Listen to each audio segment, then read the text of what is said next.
बहुत बहुत धन्यवाद मुझे मौका देने के लिए। जी। एक साल आज उमर अब्दुल्ला सरकार ने पूरा किया है। Union territory of Jammu and Kashmir का ये पहला चुनाव था, इसमें ये पहली सरकार बनी और ये पहले मुख्यमंत्री बने।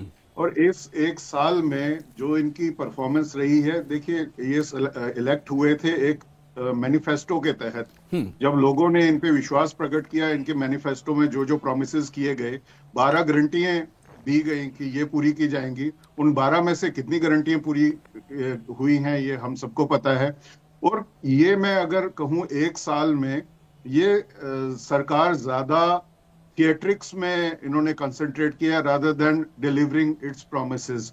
और ये जो स्टेटहुड की इन्होंने रट लगा के रखी है, मेरा एक ही सवाल है कि पुडुचेरी भी एक यूनियन टेरिटरी है, तो क्या वहां पे सरकार काम नहीं कर रही? यदि स्टेटहुड के बिना काम नहीं किया जा सकता तो पुडुचेरी में भी जो काम है वो ठप हो जाना चाहिए।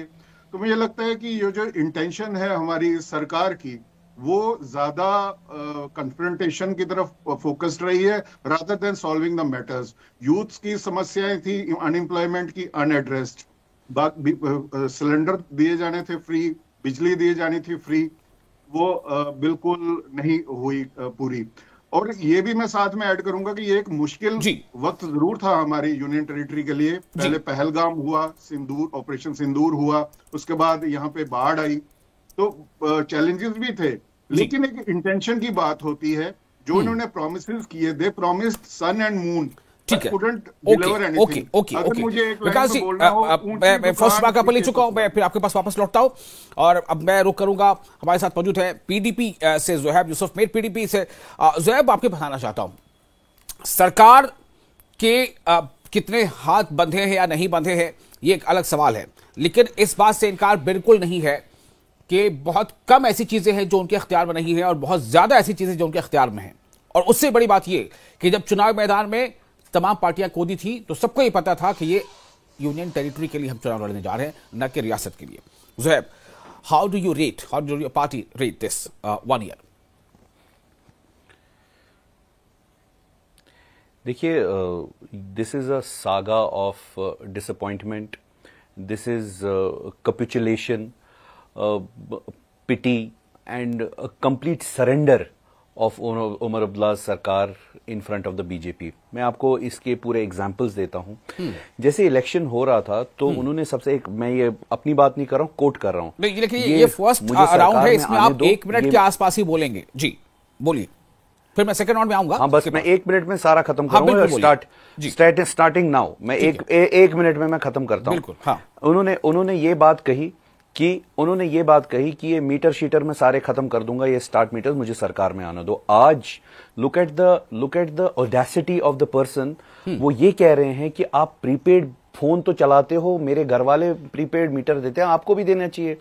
लेकिन अनएम्प्लॉयमेंट की सिचुएशन के बारे में बात नहीं करेंगे, कितनी गरीबी आ चुकी है, मैशियत हमारी जो है वो कितनी खराब हो चुकी है हमारी, वो उसके बारे में बात नहीं करेंगे। दूसरी चीज, स्टेटहुड तो मेरी जेब में है, स्टेटहुड तो हमें मिलेगा ही मिलेगा, बात हमें 370-35 की करनी है। These are his words. अब मैं आपको बताता हूं, जब कोई गवर्नमेंट पावर में आती है वो 2 मैंडेट लेके पावर में आती है कि एक चीज, नंबर 1, वो डेवलपमेंट एस्पेक्ट्स के बारे में बात करेंगे, और दूसरी चीज वो बात करेंगे गवर्नेंस की। गवर्नेंस डेवलपमेंट के एस्पेक्ट्स में आती है कुछ बातें, जैसे इंफ्रास्ट्रक्चर डेवलपमेंट है, या बिजली, पानी, सड़क, ये सारी चीजें, या कैजुअल लेबर्स को हमें परमानेंट करना है, ऑल ऑफ दोज थिंग्स। और उसके साथ साथ जो गवर्नेंस वाला एस्पेक्ट है, जैसे ये वाला जो एस्पेक्ट है जिसके बारे में मैं बात कर रहा था, डेवलपमेंट वाला एस्पेक्ट, उसमें तो ये कंप्लीटली विफल हो ही चुके हैं। लेकिन जो गवर्नेंस वाला एस्पेक्ट है, जहां पे आपको पीएसएस की बात करनी थी, हुकूकों की बात करनी थी, बाइसरन इंसिडेंट हुआ, इतने सारे लोगों को पीएसएस में बंद कर दिया गया, कोई बात नहीं हुई। अच्छा, उसके बाद आपने यहां पे घरों में आईडी ब्लास्ट करवाए गए साउथ कश्मीर में, आपने कोई बात नहीं की। टेररिस्ट के लिंक लगा के आपने बहुत सारे लोगों को, सुनिए पूरी बात, बहुत सारे लोगों को नौकरियों से निकाल दिया, आपने कोई बात नहीं की।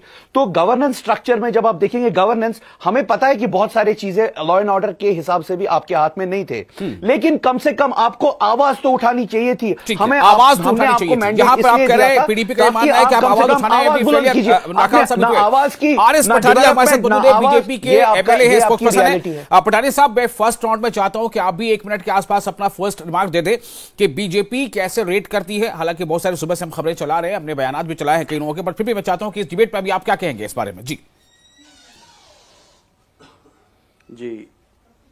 पिछले 70 साल का आप नेशनल कॉन्फ्रेंस का रिकॉर्ड देखें, राइट फ्रॉम 1947 टिल टुडे, सिवाय झूठ बोलना, सब्ज बाग दिखाना, बोलना बड़ा कुछ लेकिन करना कुछ नहीं, वो नेशनल कॉन्फ्रेंस का ट्रैक रिकॉर्ड है। अभी हमारे मित्र बात कर रहे थे, मैं उसी को सप्लीमेंट करूंगा कि जितनी भी गारंटीज अपने घोषणा पत्र में, अपनी मैनिफेस्टो में, अपने मंशूर में जो उन्होंने जाहिर की, एक भी गारंटी पूरा करने में नेशनल कॉन्फ्रेंस नाकाम रही है। और आश्वस्त रहे पूरे, ये सरकार कितना देर चलती है कितनी देर नहीं, लेकिन ये सरकार 5 साल दो क्या 50 साल भी नहीं, ये कभी नहीं कर सकते। तीसरा, आज की जो प्रेस कॉन्फ्रेंस थी, वही जो नेशनल कॉन्फ्रेंस का ट्रैक रिकॉर्ड है 70 वर्ष का, ये आपने गारंटियां नहीं पूरी करनी, उसी को रिपीट किया है। उमर अब्दुल्ला साहब की आज की प्रेस कॉन्फ्रेंस में सिवाय कहानियां सुनाने, सिवाय दाएं का बाएं करना और बाएं का दाएं करना, और भारत सरकार के विरुद्ध एक स्मोक स्क्रीन क्रिएट करना, भारतीय जनता पार्टी के विरुद्ध एक स्मोक स्क्रीन क्रिएट करना, शैडो बॉक्सिंग करना, भारतीय जनता पार्टी, अरे भारतीय जनता पार्टी तो प्रिंसिपल अपोजिशन पार्टी है। भारतीय जनता पार्टी विरोध और अपोज और डिपोज करना भारतीय जनता पार्टी का हक है, और भारतीय जनता पार्टी करेगी और दम से करेगी। लेकिन मैं पूछना चाहता हूं कि वो कहां, वो मुफ्त बिजली कहां है, वो डेली वेजर कब पक्के होंगे, वो 1 लाख नौकरियां कहां है, वो मुफ्त सिलेंडर कहां है आपका? आपने कहा पीएसए वापस करेंगे, कहां, कब होगा पीएसए वापस? आपने जो आपका डोमेन नहीं, जो आपका हदूद नहीं, जो आपका दायरा अख्तियार नहीं, आपने कहा आप धारा 370 को वापस लाएंगे। Where is it? अरे भाई, जिस रिऑर्गेनाइजेशन एक्ट के तहत आपने चुनाव लड़ा, उसी के तहत सरकार बनी, तो अब आप कहते हैं जी रियासत नहीं आ रहा, ये कंट्रोल हो रहा है, वो कंट्रोल हो रहा है। एक लॉ एंड ऑर्डर को छोड़ के सारे जो डिपार्टमेंट्स हैं वो सब आपके कंट्रोल में, सब आपके एक गवर्नेंस में हैं। मैं पूछना चाहूंगा, एक 25 अगस्त इसी साल के बाद जो एक इंसर्जेंट फ्लैश फ्लड जम्मू में हुए हैं, आपने उसके बाद सरकार क्या कर पाई है उसमें? ठीक है, okay, first round is okay, विषय है बेसिक जो, ठीक है। पहला राउंड मैं चाहूंगा, देखिए एक सवाल, मैं इन तीनों मेहमानों से रिएक्शन लेने के बाद सीधे एनसी के पास जाऊंगा। एनसी के मेहमान भी हमारे साथ जुड़ चुके हैं, हमारे साथ नासिर लोन साहब जुड़ चुके हैं, एनसी के स्पोक्स पर्सन है। नासिर साहब, आपका बहुत इस्तकबाल है। ज़ुहैब, स्टार्टिंग फ्रॉम यू, ये फर्स्ट राउंड मैंने ले लिया। सरकार 5 साल के लिए बनी है, जैसा उमर अब्दुल्ला साहब ने कहा है कि 5 साल में हम तमाम वादे पूरे करेंगे, और ये 1 साल की सरकार नहीं, 5 साल की सरकार 5 साल पूरी करेगी। 5 साल में से अभी 1 साल पूरा हुआ है, 1/4 भी ये नहीं है पीरियड। लेकिन फिर भी ज़ुहैब, 10 में कितने नंबर साल भर के लिए? 50 साल मिलेंगे तब भी नहीं करेंगे। ज़ुहैब, 10 में कितने नंबर साल भर के लिए? 50 मिलेंगे तब भी नहीं, 70 साल भी नहीं किए तो अब कौन सा? ज़ुहैब, 10 में कितने नंबर? 10 में -10, क्योंकि इन्होंने अभी इतनी चाहिए। और हमारी पठानिया जी 10 में कितने नंबर 1 साल के लिए? Zero number. चलिए, यानी कि आप पीडीपी से थोड़ा ज्यादा नंबर दे रहे हैं, वो नेगेटिव में जा रहे हैं, आप 0 पे हैं। ओके, विकास पाठक जी, 10 में कितने नंबर 1 साल के लिए? सरकार 5 साल के लिए, मैनिफेस्टो में वादे 5 साल के लिए हैं। इन्होंने 2-3 अच्छे स्टेप्स किए जो लिए हैं, जैसे मैरिज की असिस्टेंस बढ़ाई और बिलो पॉवर्टी लाइन लोगों के लिए कुछ काम किए, तो मैं 10 में से 2 नंबर जरूर दूं। चलिए ठीक है, 1 साल के लिए 10 में 2 नंबर आप दे रहे हैं। अब मैं आता हूं नासिर लोन के पास। नासिर लोन, बड़ा जबरदस्त हमला हो रहा है, घिर गए हैं आप। बीजेपी ही आप पर हमले नहीं कर रही है, पीडीपी ही आप पर हमले नहीं कर रही है।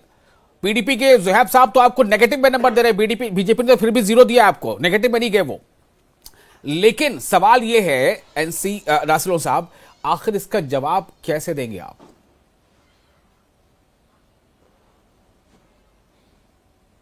नासिर साहब, अनम्यूट कर लें खुद को। जी, नेशनल कॉन्फ्रेंस की जबान बोलती बंद हो गई है, कैसे बोलेंगे? मेरा अनम्यूट ही है। जी हाँ, आ रही आवाज, बोले। जी जी, जहां तक जो हमारे ऑपोजिशन की पार्टीज है, इनके नंबर देने का सवाल है, पहले तो मुझे नहीं लगता है कि हमें इससे कोई फर्क पड़ता है। हमारे लिए जो सुप्रीम नंबर देने वाले लोग हैं वो हमारे लोग हैं। अच्छा। जिन्होंने हमें मैंडेट दिया है, जिन्होंने हमें सरकार में बिठाया है। और जहां तक आप बात कर रहे हैं परफॉर्मेंस की, इस गवर्नमेंट की पिछले 1 साल की, देखिए सबसे पहले तो जब आप देखते हैं, पहले तो आप जम्मू कश्मीर को दिल्ली के साथ या पौंडीचेरी के यूटीज जो हैं उनके साथ कंपेयर नहीं कर सकते, क्योंकि एक बहुत बड़ा डिफरेंस जो इन दोनों में है वो ये है कि दिल्ली भी हमेशा से यूटी थी पौंडीचेरी भी हमेशा से यूटी थी। जो वहां का सेटअप था, वो जो निजाम था, वो कई सालों से बना हुआ था, चल रहा था। जहां तक जम्मू कश्मीर की बात है, यहाँ 2019 तक एक जो है हमारी रियासत का दर्जा था, और यहाँ का जो ब्यूरोक्रेटिक सेटअप था, जो गवर्नमेंट की फंक्शनिंग थी, वो एक स्टेट की तरह होती थी। तो ये जो 5 साल से निजाम बना यहाँ, और बिलखसूस अगर मैं 1 साल की बात करूं, तो पहली बार एक लोगों की चुनी हुई सरकार इस यूटी सेटअप में आई जी। और अभी तक 1 साल हो चुका है, और अभी तक जो एक बेसिक फ्रेमवर्क सेट करता, जिसे हम बिजनेस ट्रांजैक्शन रूल्स कहते हैं, वो अभी तक एलजी साहब ने अप्रूव नहीं किए हैं। गोया जो मन मस्ती से काम कर रहे थे ब्यूरोक्रेट पिछले 5 साल में, वो अभी भी वैसे ही हैं। उन्हें कोई डायरेक्ट जो है फ्रेमवर्क नहीं दिया गया है कि आपको कौन सी फाइल इलेक्टेड सीएम के पास भेजनी है, कौन सी फाइल जो है यूटी के जो है एलजी के पास भेजनी है। देखिए, बोलने को तो पठानिया साहब भी कहते हैं, बाकी हमारे एलजी साहब भी कहते हैं, बाकी बीजेपी के लोग भी कहते हैं कि जी एलजी साहब के पास सिर्फ लॉ एंड ऑर्डर है, बाकी सारा तो सिविल गवर्नमेंट के पास है। लेकिन जब आप पिछले 1 साल में देखते हैं, तो हर जगह जो है एलजी साहब की मुदाखलत होती है। जब हम रीऑर्गेनाइजेशन एक्ट पे नजर डालते हैं, उसके अकॉर्डिंग सिर्फ जो आईएएस ऑफिसर्स हैं, उनकी पोस्टिंग्स और ट्रांसफर्स जो है वो एलजी साहब के पास है। लेकिन जब आप देखते हैं एलजी साहब केएस ऑफिसर्स को भी पोस्ट कर ओके, आपका टाइम भी हो गया लगभग। फर्स्ट राउंड में मैंने सबको 1 मिनट के आसपास का वक्त दिया है, थोड़ा बहुत आगे पीछे हो सकता है। अब मैं रिएक्शन लेना चाहता हूं, और मैं आपसे भी मार्किंग चाहता हूं। बेशक ये जो मैनिफेस्टो में वादे हैं वो 5 साल के लिए हैं, और अभी 1 साल पूरा हुआ है, जो कि 1/4 पीरियड भी पूरा नहीं हुआ, अभी टेन्योर खत्म नहीं हुआ। फिर भी मैं चाहूंगा कि आप मुझे बताएं 10 में से आप कितना नंबर देंगे अपनी परफॉर्मेंस पर? आई थिंक ये अनफेयर होगा। अगर मैं खुद को ही, अगर एक स्टूडेंट खुद को ही मार्क्स देने लग जाए, तो वो बहुत अनफेयर बात होगी। मैं तो बायस्ड ही रहूंगा। स्टूडेंट ये तो बोल सकता है कि मैंने इम्तिहान का पर्चा बड़ा अच्छा लिखा है। जी बिल्कुल, और वो लोग भी कह रहे हैं, कि जो इस जो सरकार चुनी हुई सरकार है लोगों की, उन्हें भी इस चीज का एहसास है कि कितने रोड़े अटकाए जा रहे हैं। आपकी कोalition पार्टनर कांग्रेस वो भी सवाल उठा रही है, आप कह रहे हैं, लोग कह रहे हैं। बिल्कुल, कांग्रेस उस पर सवाल नहीं उठा रही है। कांग्रेस सवाल उठा रही है जो है राज्यसभा सीट पे है, जो उस पे भी अगर आप डिस्कशन करना चाहते हैं, मैं उस पे भी वजाहत से बात करना चाहूंगा। लोगों की जो एक्सपेक्टेशंस थी इस दायरे इख्तियार में, जो दायरा इख्तियार अभी फिलहाल गवर्नमेंट्स को है, लेकिन वो तो हमें तो वो भी नहीं दिया जा रहा है। मैं तो वही आपको कह रहा हूं कि हमारी सरकार को एज ए यूटी भी फंक्शन नहीं करने दिया जा रहा है। ठीक है, ओके, ये आपका अब मैं क्रॉस क्वेश्चन पे आता हूं। ज़ुहैब, आप कुछ कहना चाह रहे थे? जी बिल्कुल, आप बोलिए। मैं कुछ बोलना चाहता हूं। एनीबॉडी कैन ऐड, बस मुझे बस इशारा करें। हाँ, बोलिए ज़ुहैब। मेरे बहुत अजीज दोस्त नासिर साहब ने बहुत अच्छी बात की, बट उन्होंने एक डाइकोटमी बताई सामने। एक साइड से ये कहते हैं कि एलजी सरकार हमें काम नहीं करने देती है, बिल्कुल हर एक चीज में मुदाखलत है। दूसरी साइड से कहते हैं कि लोग हमारी गवर्नमेंट की परफॉर्मेंस से बहुत खुश है। ये तो दो कॉन्ट्राडिक्टरी बातें हैं ना। आप देखिए, दे हैव डन दिस। मैंने ये नहीं बोला। No, listen to me now, listen to me please Nasir, Nasir please listen to me. I am just trying to tell you one thing. When it comes to their own individual benefits, जैसे इन्होंने allowance और salary बढ़ाने की बात हो, तुरंत से bill pass कर दिया।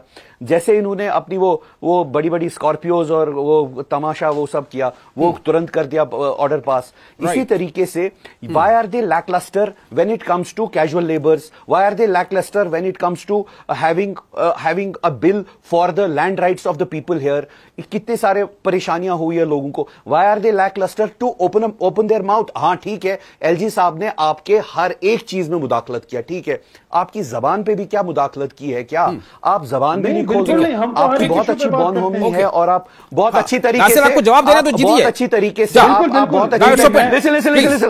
बहुत अच्छी तरीके से आप मैराथन के मैस्कॉट बन रहे हो, दैट इज फाइन। लेकिन उसके साथ साथ जब कश्मीर के लोगों की बात हो, हुकूकों की बात हो, डेवलपमेंट की बात हो, गवर्नेंस स्ट्रक्चर की बात हो, there you are dumbstruck. I don't understand, ये डाइकोटमी है तो है क्या? देखिए, दो चीजें हैं। आपने ये जो एक पीडीपी का बहुत आसान निशाना होता है कि एमएलए को गाड़ियां क्यों दी गई, मैं आपको जवाब देता हूं, क्योंकि जो गैरेजेस की गाड़ियां थी या सिक्योरिटी की गाड़ियां थी, एमएलए रील भी बहुत बनाते हैं, काम कुछ नहीं करते हैं। पहले सुनिए ना, आप ही कहते हैं ये, फिर बोलते हैं कि सब कुछ काम करते हैं वो। पहले जवाब तो सुन लीजिए कि वो जो गाड़ियां थी इलेक्टेड मेंबर्स के लिए, वो सिर्फ नेशनल कॉन्फ्रेंस के एमएलए के लिए नहीं थी, वो जितने भी चुने हुए एमएलए आए सब के लिए। वो तो एलजी साहब ने अपनी पार्टी के लीडरों को दे रखी है, बीजेपी के लीडरों को दे रखी है। इसीलिए गवर्नमेंट को परचेज करनी पड़ी गाड़ियां, क्योंकि आपके जो इलेक्टेड मेंबर्स हैं उनके लिए गाड़ियां नहीं थी सिक्योरिटी के पास या गैरेजेस के पास। All that रही बात उसके बाद आप गाड़ियों पे स्टक हो गए। मैं बस ये कह रहा हूं कि अगर आपकी कम से कम जबान तो खोलनी चाहिए ना, you have to stand up government. Okay now Pathania साहब भी कुछ बोलना चाह रहे हैं। पठानिया साहब जी, ओपन सेशन, पठानिया साहब कुछ बोलना चाह रहे हैं। जी मैं एक छोटा सा टेक आपसे लूंगा। देखें, ठीक है, कहीं ना कहीं डिबेट ट्रेवल कर रही है कि शायद इन्हें काम करने में कहीं फ्रीडम नहीं मिल पा रही, या कहीं ना कहीं एक नया सिस्टम है, नया माहौल, उसमें ये सेटल नहीं हो पा रहे। I want to put a lead question to the National Conference leadership. ये चुनाव जम्मू कश्मीर रीऑर्गेनाइजेशन एक्ट के तहत किया गया था। ये एक्ट अपने आप में एक डॉक्यूमेंट है जिसे पार्लियामेंट का सैंक्शन प्राप्त है, जो पार्लियामेंट के दोनों हाउसेज ने एक अप्रूव किया है, पारित किया है। और ये एक्ट वो है जिसे सुप्रीम कोर्ट ने भी अल्टीमेटली अपना स्टैंप लगाया। अरे जब आपको अपना दायरा इख्तियार पता था तो फिर आप कहां से आगे वो खिसियानी बिल्ली। हाँ, तो आप हमें रीऑर्गेनाइजेशन एक्ट के अकॉर्डिंग ही काम करने दीजिए। जो डेली गवर्नेंस के विषय हैं, according to reorganisation act Jammu Kashmir में हुए, अकॉर्डिंग टू रीऑर्गेनाइजेशन एक्ट कहीं भी कर नहीं पाए। You have not been able to initiate anywhere. मैं नहीं, व्हाई नॉट? आप कैसे कह रहे हैं? आप देखिए, चाहे वो एडवोकेट जनरल जम्मू कश्मीर में, जिस जिला से मैं विधायक हूं, जिला में प्रिंसिपल मेडिकल कॉलेज की पोस्ट खाली है। चाहे वो दूसरी बात है, 3 महीने पहले आपने किसी को टेम्पररी चार्ज दिया, आप परमानेंट कर नहीं पाए हैं। आप डेली वेजर्स को पक्का कर नहीं पाए, उसके लिए कौन सी दिल्ली ने आपको रोका? डेली वेजर्स का इशू आज का इशू नहीं है, डेली वेजर्स का इशू पिछले 20 साल का इशू है। आपकी तो गवर्नमेंट थी पीडीपी और बीजेपी की, आपने क्या किया? आप ठीक कर दीजिए।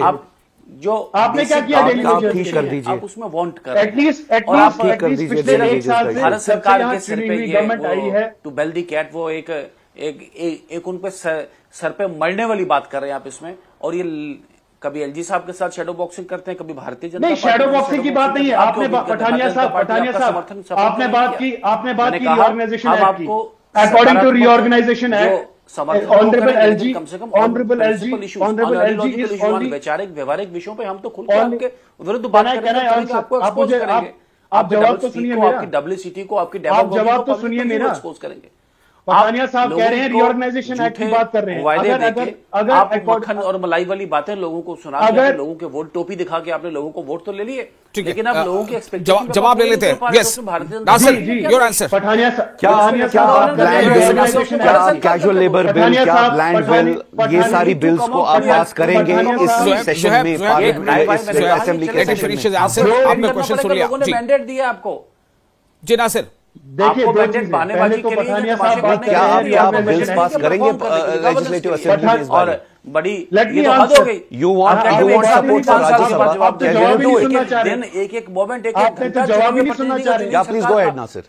और सरकार हमसे लोगों के लिए पठानिया साहब बात कर रहे हैं रीऑर्गेनाइजेशन एक्ट की। अच्छा, लेकिन एक सवाल है, एक सवाल है, एक मिनट मेरे पास टाइम कम रह गया है। 5 साल तो देखिए, अभी जोहेब आपसे मैंने पूछा था कि आप 10 में कितना नंबर देंगे, आपने कहा नेगेटिव।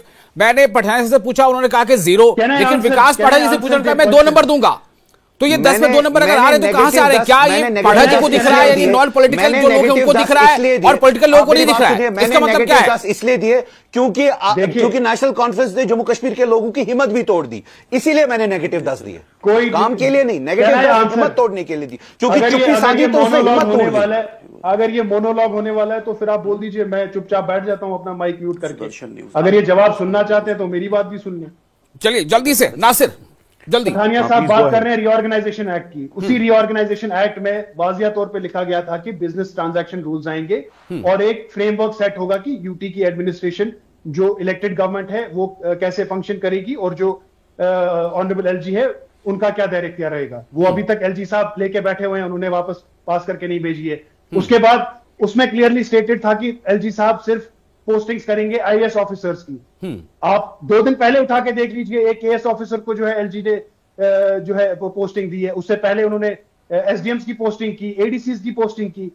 तो या तो आप देखिए, या तो आप क्लियरली हम ठीक है। अरे आपकी बात समझ गई, आपकी बात समझ आ गई। जो आप जो कहना चाहते हो बात लोगों तक पहुंच चुकी है। विकास पाठक जैसे फाइनल कमेंट देता हूं। विकास पाठक जी, मैं आपके पास आना चाहता हूं। क्या वाकई थोड़ी ये आप जो आपकी तरफ से जो 2 नंबर मिले हैं, और मेरा सवाल अब यहां पर ये है कि ये जो एनसीओ वाले बार बार ये कहते हैं कि ट्रांसफर पोस्टिंग, ब्यूरोक्रेसी में इंटरफेरेंस, ये सब ये किस हद तक चीजें होती हैं, कितना इसका असर पड़ता है, जो कि आपको इसका तजुर्बा है? देखिए, इसमें ये भी अपनी जगह गलत नहीं है। बिजनेस और ट्रांजैक्शन रूल्स 1 साल हो गए हैं, वो आने चाहिए थे जी। इसमें मैं दोनों साइड की बात करूंगा, मैं एक न्यूट्रल उसके तौर पे हाँ। बात कर रहा हूँ कि वहां से भी कोई, मुझे लगता है एक कन्फ्रंटेशन जरूर चल रही है। ये 2 पावर सेंटर्स हैं, सबको पता है। जब उमर अब्दुल्ला जी ने इलेक्शन लड़ी, उनको भी पता था कि वो एक चीफ मिनिस्टर और साथ में एलजी के साथ पावर शेयर करनी पड़ेगी जी। इन सर्कमस्टांसेस में आपको एक समन्वय बनाने की जरूरत है, एक कॉपरेशन के एनवायरनमेंट की जरूरत है, ना कि कन्फ्रंटेशन की। तो वहां से भी ताली दोनों हाथों से बजती है, वहां से भी बिजनेस ट्रांजैक्शन रूल्स आने चाहिए थे।